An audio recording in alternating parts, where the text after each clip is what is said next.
right, so home sellers and buyers accuse realtors of blocking lower fees. Looking at a new article. Here we go. Hey everybody. Sean Kelly here, Price and Price Group of Sampson Properties, and we are taking another article deep dive sent into us by one of our viewers, and I'm excited. I'm excited too. Okay, Yeah. so I'm going to get us started off. I'm not going to read the entire article, but just the first few paragraphs for launching us, Yes. right? Yep. So it's an article, it was March 15th, 2025 by Deborah Kamen. In the New York Times. Thank you, sir. That's very important. Yes, it's very important. Start with the headline again. I want this to be in context. Okay, the headline is Home Sellers and Buyers Accuse Realtors of Blocking Lower Fees. Gosh, we're evil. I hate us sometimes. I do too. Okay, no, really. All right, let me get started. Okay. All right, when this guy was ready to sell his house in Boulder, Colorado last month, he interviewed a handful of real estate agents who promised he could fetch $2.75 million or more if he listed with them. But the promise would come at a cost. Each agent wanted him to pay a commission of at least 5%. Yep. Frustrated that not a single agent was willing to budge on the rate, he decided to sell his house on his own and took to social media to chronicle the whole process. His reels drew over 50,000 views. Yep. Okay. All right, so that is the intro to this article. Yeah, so and I know that you Yes.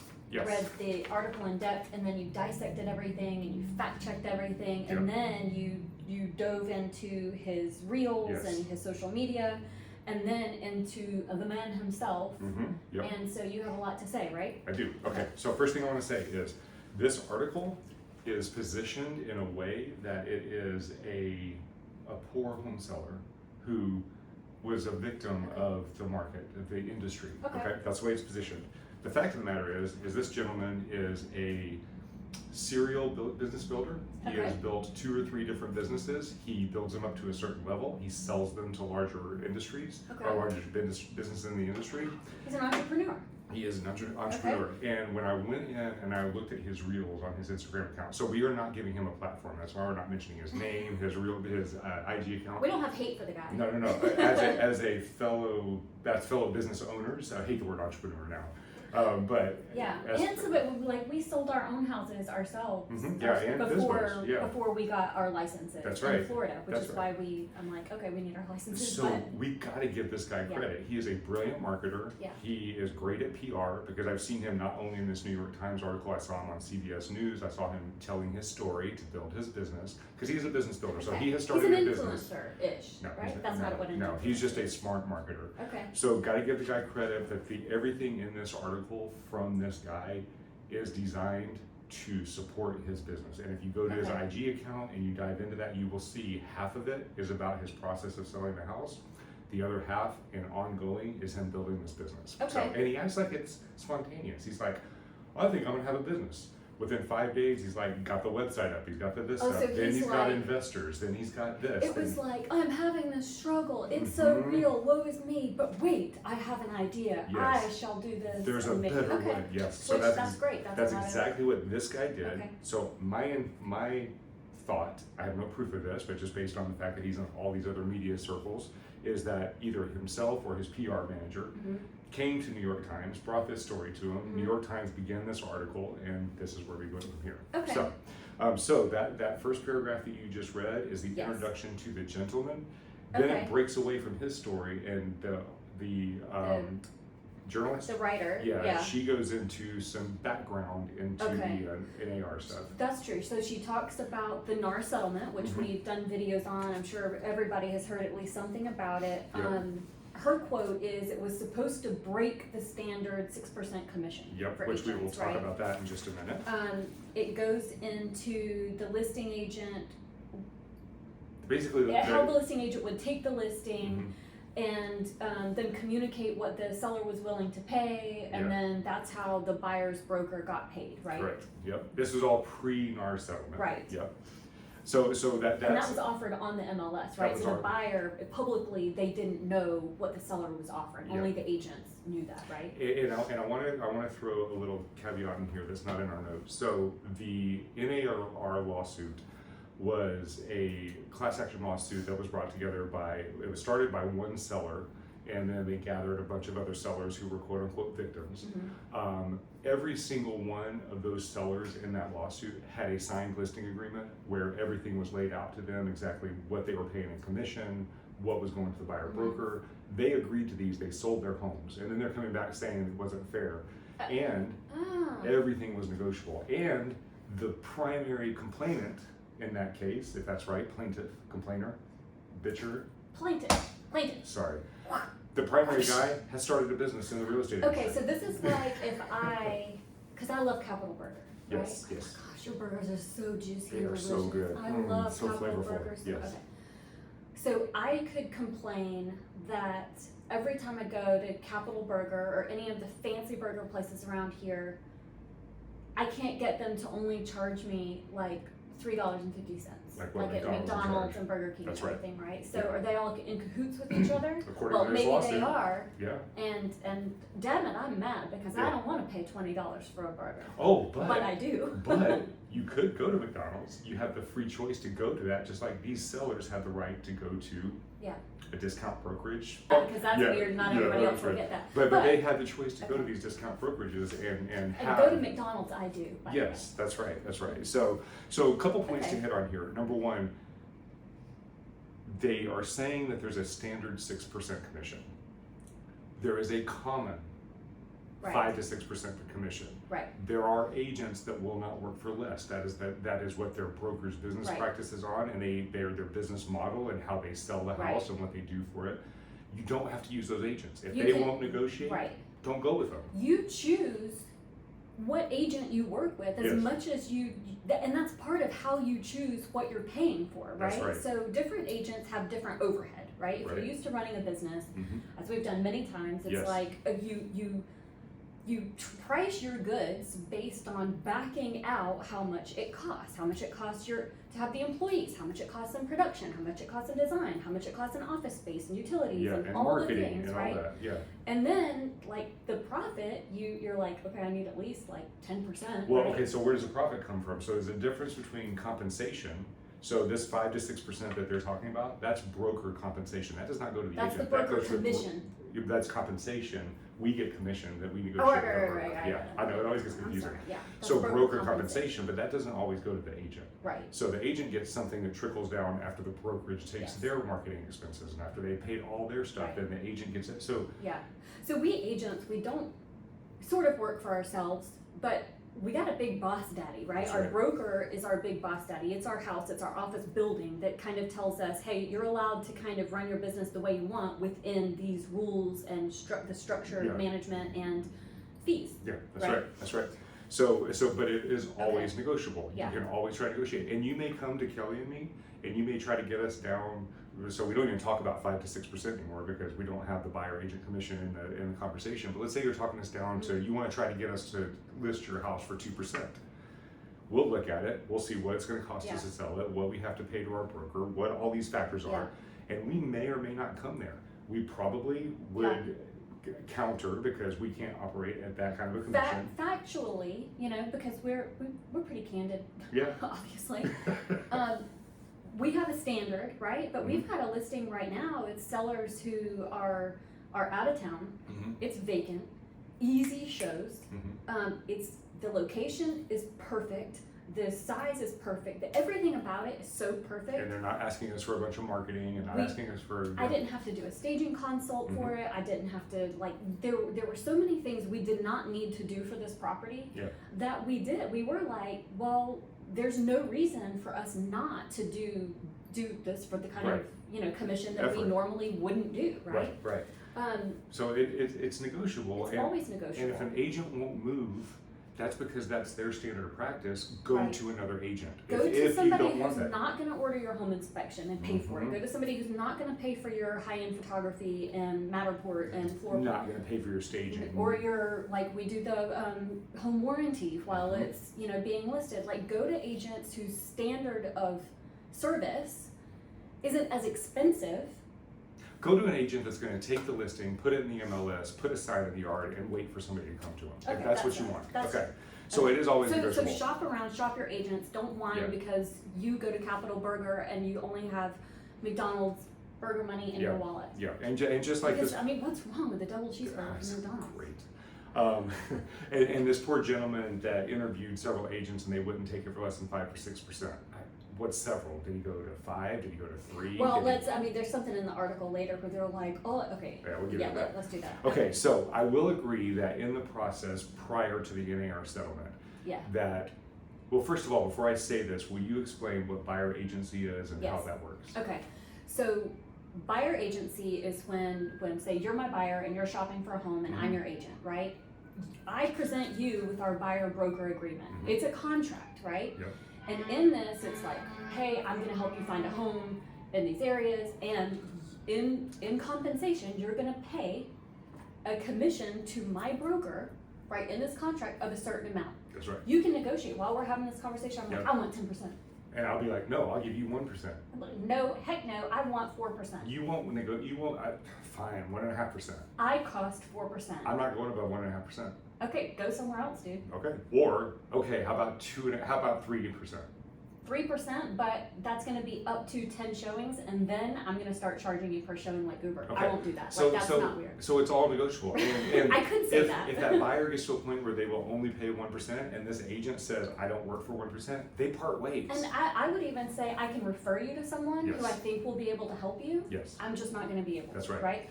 So that's a buyer broker agreement. Once you pay, let's say we agreed on 2.5%, Okay. right? Which That's is in our totally negotiable. contract. That's just the arbitrary number that we're We're paying just for this pretending that conversation. that's what we agreed on.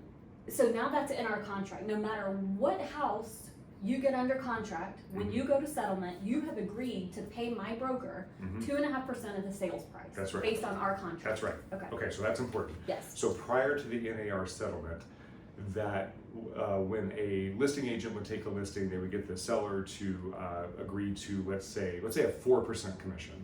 2% to the listing agent, 2% to the buyer's agent. Right. They would put that 2% into the multiple listing service that the agents could see, but the buyer could not see. It was not public Right. facing. So that's where transparency, in my opinion, has gotten better since the NAR Yes. settlement, because that commission, first of all, there's no seller offer. The Right. commission is in the contract. Right. So yes. So now the listing agreement with the seller and their broker, they say, I'm gonna pay you, The my listing agent. listing broker, Yep. this percent, and then the buyers have their broker agreement with theirs that say, I'm gonna pay you this much, right? Yep. So it's completely separated. I will say that when it was in the one of the important things is in Virginia, which is where we are, we always had to have buyer broker agreements. Like we Always, always had to do that before showing a property and all of that. What I did learn, which surprised me, is that a lot of other states, they didn't have Like that. And- Oklahoma. yeah, is one of them, and yeah. that's a big thing now that has come out of the settlement that is really good. So our buyers were always protected. They always knew what they were gonna have to pay, whether the seller compensated any of it or Yep. not. But now every state has to. That's So I right. do think that's another good thing. And another thing that was supposed to come out of this is it was going to handle what they call steering. So steering is a situation where, let's say that we have that 2% agreement, Yes. and let's say that seller is only offering 2%, or we have a We have 2.5%, 2.5. and the seller's only offering 2%. Steering would be that I, as the buyer's agent, would see that 2% and know that they're not paying me enough commission, so I would not even show that property to the buyer. Okay. So that is what steering is. Now, what in reality happens, or at least in our world, In our, and maybe some agents did that. I think that's pretty crappy. yeah, that's bad. So steering is wrong. Right. But what would happen was if a buyer said, I want to see this property, they've agreed to pay 2.5%. I would see it and I would come to my buyer. Yeah, she would. So I'm the agent, you're the buyer. Oh, you switched it? Did I? You pulled the old switcheroo? I Yeah, did? you were Okay. the buyer, I'm the agent. So let's Oh, stick that's with right. that. I was the buyer. Yeah. We okay. did this all the Anyway. time. I'm glad we had this recorded this time. Anyway, Okay, so there's a delta of yes. 0.5%. Right. So she would come to me as the buyer and she would say, hey, I'm happy I'm the to buyer's show you. agent, bro. Buyer's agent. Hey, I'm happy to show you this property, but they're only offering 2% towards closing costs, so you would have to come out of pocket 0.5%. Yeah. I, the buyer, could then say, you know what, I don't want to look at the property. Like I can't afford that. any more cash, That's right. So that's the way that a lot of times this would happen, because the buyer, why would the buyer come out of pocket when they can go look at other properties that are offering to cover it completely? Right. And that wouldn't be steering, that would be full full disclosure, And and then the fiduciary. buyer making the decision on what they can afford, right? Because we can't show them a property that they can't afford anyway. That's right. knowingly. That's And towards the end, after the NAR settlement, that buyer broker commission was public. Everybody could see it. So the buyers knew when they were looking at the property what was right, being and offered. we always told them. Yeah.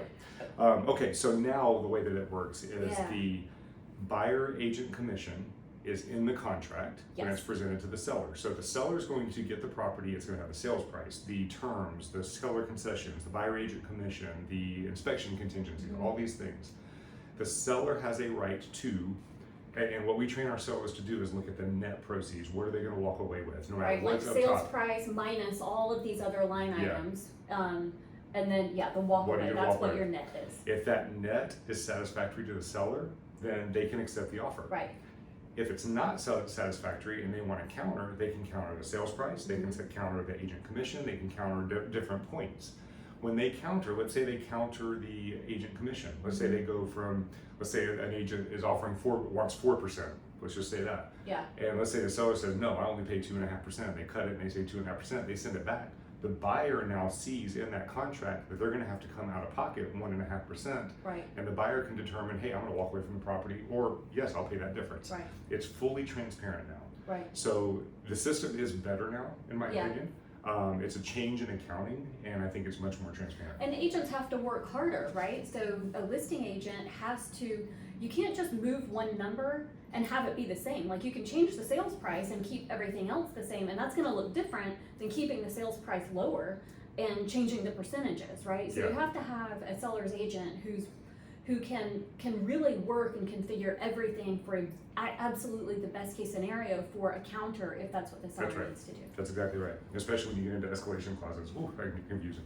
Yes. Okay, so the And then they, if there are counters, then they send it back to the buyer, and the buyer can either ratify or counter again, That's and right. it can go back. goes back and forth. Yeah. So this Which was is what the. negotiation is. That's right. That's why you gotta have an agent. Somebody who knows how to negotiate and do the calculations. Right. So after the journalist went through and covered all this stuff with the NAR Yes. settlement, they came back to, they segued back into the story of this poor gentleman that was the victim of this process. Okay. So what did they say? They said New York Times interviewed 15 buyers and sellers across the country, from Colorado to Ohio to Arizona and beyond, who said they were blocked out of the market when they tried to do these things. Okay, but first, 15, I was like, is this a Yeah. typo? Like, did you Right, copy 15 this people. wrong? I would understand, Out like of 4 million, 15,000. out of 4 million real 1,500 estate transactions. From Colorado to Ohio to Arizona and beyond, we found 15 people who said they were blocked out of the market when they tried to, one, negotiate commission. Okay, so that to me, they're saying, we tried to negotiate, like this poor seller said, I Yeah. tried to negotiate my commission and these handful of agents wouldn't take it, so I was blocked out of the market. Bunch of I BS. still don't okay. So in Okay, other words, that's like, in other it's words, not like there's a shortage of realtors, Right, right? Okay, right. I could just harp on that all Yeah, day. yeah, Okay. yeah, that They charge what they charge. yeah, he chose to go for sell by owner because he wanted somebody to do the full service thing. He Yes. didn't want to go to a discount brokerage and nobody would do full service for under 5%. So he was like, you know what, I'm Okay. doing it. So that was his choice. That's So fair. they also felt, number two, that they were blocked out of being able to navigate transactions without a real estate agent. Yes. Okay, so they didn't give any details in the article what that Okay. meant. Okay, navigate transactions without a real estate agent. They didn't explain that. But when I took this deep dive into this gentleman's Instagram account, Yeah. his big thing about how he was being, they called it Realtor recoil. He said within days, local agents were making their own social media posts that countered his points, and they had an aggressive campaign preventing him from making the sale of his own home. So he was going through and he was complaining because he didn't have access to the multiple listing service, which couldn't put his house on the multiple listing service. Which is syndicated across Right. everything. Yeah, and so therefore he couldn't get all the exposure, and he was upset at Zillow. So there's two things I want to say about this. Number one, the multiple listing service is a private entity. You have to And- have professional licenses You to have- have access That's to right. the MLS. Yeah, there are companies here, there are agents or brokerages here in Virginia that will allow you to do a flat fee listing for Or whatever they'll the do it fee. for you, Yeah, they'll right? put it up for you, But that's using diesel their water, license, using right? their license. Because you can't just be anybody That's using right. the multi. Can you imagine? I know, right? And their compliance, and they have to follow the rules and so on. Right. But this has opened up to scams. There's been companies that come in and have been taking buyers' money and stuff like that. So Yeah. Colorado, where this gentleman was selling, they didn't have that option. It was what's called a Full- minimal services standard. So they had to have full service Okay. up there. So he Which did I not. think is actually safer I think for it's much everybody safer, involved. yes. But So just to tell you why that's safer, there was a company that was coming through here about a year ago called Federa. They were just getting public information. They were posting these houses on the market that were for sale, but they were not for sale. right, And the actual owners knew nothing about it. they did not allow showings on the properties, and they were at really, really low prices, and you could put an offer in electronically and submit your deposit. And so they were taking You had to these submit your deposit to have your offer reviewed. Yes. And so they were getting these $10,000 deposits, and Yeah. they never got them back to the buyers. Yeah. And so they were kicked off the MLS, So but they cost buyers thousands of dollars. For that reason, I think Colorado has it right. That's right. Okay. But So- again, get your license. Yeah, get your license. It's And that simple. get your license. Next was he was complaining because as a for sale by owner, you had to, if you're a buyer and you're going onto Zillow and you're searching for properties, you have to click a button to show for sale by owners. That's true. If they don't click that button, you won't see the for sale by owner. Right. So he said that that was a conspiracy to suppress people from selling the properties on their own. The simple fact is, and this makes me so mad, and we work with Zillow, there are realtors that hate Zillow. The simple fact is, Zillow's business model is when you go to a Zillow listing and you click to contact the Yes. agent or schedule a showing, they sell your information to those agents. Agents Right. pay thousands and thousands of Yes. dollars for these contacts. That's how Zillow makes money. Zillow is a business. It's an enterprise, right? It's Private not like a business. government It's not a public agency, service. a public service, That's right? right. It's not that. And how they make their money is agents. We pay for leads, Yeah. right? Yeah. That's what happens. that's how they get their money. Yeah, So, so for him to have a criticism and say that it's a conspiracy to block him from being able to access these public things, yeah. when there are channels to do that, but you have to do it based on their business models, and that's And I, for one, so we will even look at FSBO, for sale by owners, FSBOs, for our clients, considering the fact we have such limited inventory, right? We look for those. I don't mind clicking the damn button, and I know to expect a lot less. I know that they're not going to have all of the things that these other professional listings are going to have. I know I'm going to have to do a lot more legwork. Yeah. But I also know I'm going to get my. That's my right. We're going to deal. get them. That's right. Okay, and So- lastly, agents. So this one I actually agree with him with. So he did say they gave an example in the article of an agent that saw his. Now he was actually offering a buyer commission. So Right. he obviously sees the value in having agents, and he was offering a pretty fair buyer agent Yeah, it commission. was. There was an agent in his area that shot a video of herself presenting different properties to her team.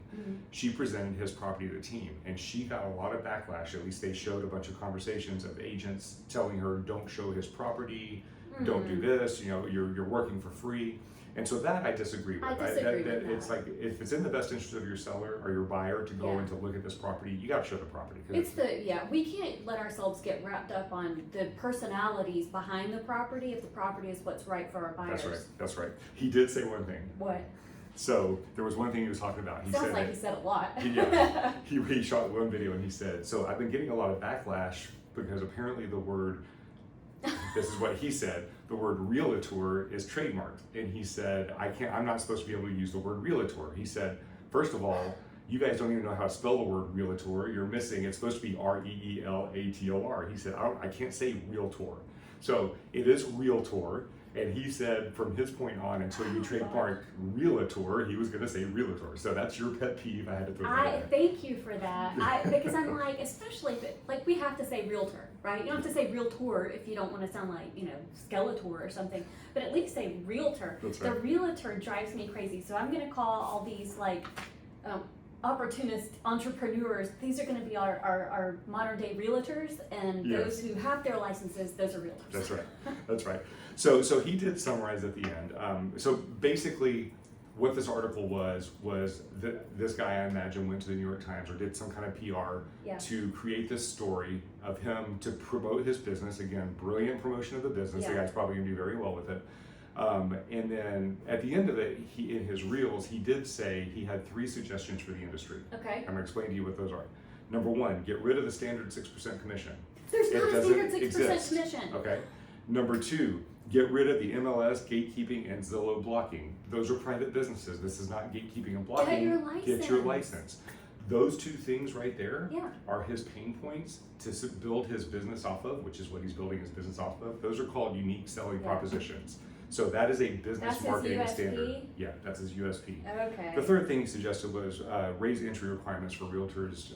From it's really easy to get into this industry. I agree with that. Actually. I agree with that too, but it's gonna make what he should do to be able to do all this stuff harder for him. Well, and the thing is, with his business model that he's building, he's getting realtors to work in it for a discounted rate. So he couldn't find discounted realtors, but his business model is built on discounted realtors. It's ridiculous. Okay, so what do I we? don't get it. Yeah, that he's building this AI thing. He wants realtors to do the legwork. You know what? I think we all have a lane that we should stay in, and if this is his, then that's good. That's right. Let's see what happens with it. Okay. All right. So, in other words, the article, it brought up some good points, but there were and it brought up some historical facts, but there are also some misunderstandings that are being presented in a very twisted way. Right.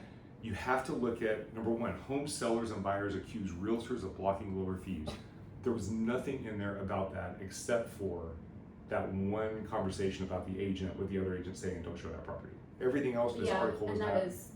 So headlines don't mean anything. Read the actual article. Number 2, what's the intention behind the article? This article was a business building PR stunt that was put out there with a lot of misinformation. I hate saying misinformation. A lot of faulty information that is spun in different. It's not thought through. Like, I don't know. I mean, I'm gonna have to ask Georgia, like, if this is how people actually write these days. I know she's not a journalist major, but she's English. Yeah. Like, this is a load of trash. Yeah. So so it's a trash article. If you have any questions, or if you'd like us to look at an article But I wish for I you. were good at social media like he is. Yeah, no, I wish we could get our word out. I know. Yeah. Anyway. All right. We'll see you guys on the next video. If you want us to review an article that you see, especially if it's got statistics, we would love to do that. So much Send it over. And if you know anybody looking to buy, sell, or invest in real estate, please give them our information. We are 703-783-2143. If you're a buyer in the market and you'd like a buyer consultation, we will show you how to put together a strategy so that you're protected in this market, how to access MLS and off-market properties. And if you're a seller, we're happy to do a staging consult with you, give you a good market analysis on the property. All of this is at no charge. Hopefully you'll refer us to somebody. That's right. No charge, and everything's negotiable. That's right. Try to negotiate us up from 0. All right, we'll see you guys next week. Bye. All right, everybody, it's time for this week's market snapshot. What's happened in the Northern Virginia real estate market, specifically Fairfax County, in the last 7 days in under 5 minutes, presented by Kelly. Here we go. Whoop, whoop. I'm gonna try. Okay, here we go. Yeah. Okay, so we are reversing roles here. I'm gonna do Kelly's typical role, and she's gonna take charge of mine. So, as always, the black squiggly line is the buyer activity. Those are the properties that went either under contract or under contract this week. Your part's difficult. And the teal line, or is that teal or green? Blue. You do whatever you want. That blue line is the seller activity. Those are the green line. This is the inventory. This is what has come onto the market in the last 7 days. So what does this all mean? Tell us. Okay, well, let's look at this a little bit closer, right? So you can see here the buyer activity. We took a sharp decline this last week, right? That's surprising. And the teal line, some say blue, some say green, that went like slightly down. That's what it is. So that happened. And then how does this translate? We go down here and you see this main middle line here, that's a normal market. And due to these 2 factors right here, everybody, whoa, we went down closer to that normal market. That's like closer to the buyers than the sellers. So, I mean, I don't know about you guys, but I expect something different to happen next week. That's great. So if you're a buyer, this is the week to get out there. I think we're better in our old roles. Okay, do you have anything to add? Yeah, just a little bit. So the buyer activity that dropped last week, we're going to see if that's a trend. We'll watch it over the next 7 days, see what happens. I think it was just a little blip, but we'll see. Yeah. We are still seeing multiple offers on properties that are priced right, but we are seeing properties that are sitting out a little bit longer. Yeah. So Even more reason for our sign and settle agreement, because we got that under contract in 5.5 hours. Sellers, you want to ask us about That's this. right, It was that's right. amazing. So we are still in a seller's market. We got a little bit closer to a normal market, but it's still a seller's market. So we'll have to see what the trend is, and that's why you guys are watching this every 7 days, because if we're starting to see a trend change, we want to respond appropriately. Versus the individuals that are using sold data to generate what their decisions Those are what, between 30 to 90 days old? Easily. Okay. Yeah, easily. So, okay. Buyers, get out there. This is a good week to get out there and get in there, get those offers in, because that activity dropped in the last 7 days. Sellers, with your contingencies, let's get your pre-offer home inspection, That's right. or maybe even a home inspection, with the offer. That's right. That's right. Sellers, get on the market. You're still, if you price it right, you're still getting top market value. Yeah. So, all right. I think we should reprise our old rules next week. We will. Yeah, I agree. I don't feel natural at yours. It's so hard. It's like Yours it just is doesn't hard. come out What do right. you want to say about it? Like, it is what it. Look at the lines. All right, guys. We'll see you guys on next week's video. If you need anything from us, know anybody looking to buy, sell, or invest in real estate, have them reach out to us at 703-783-2143. Bye.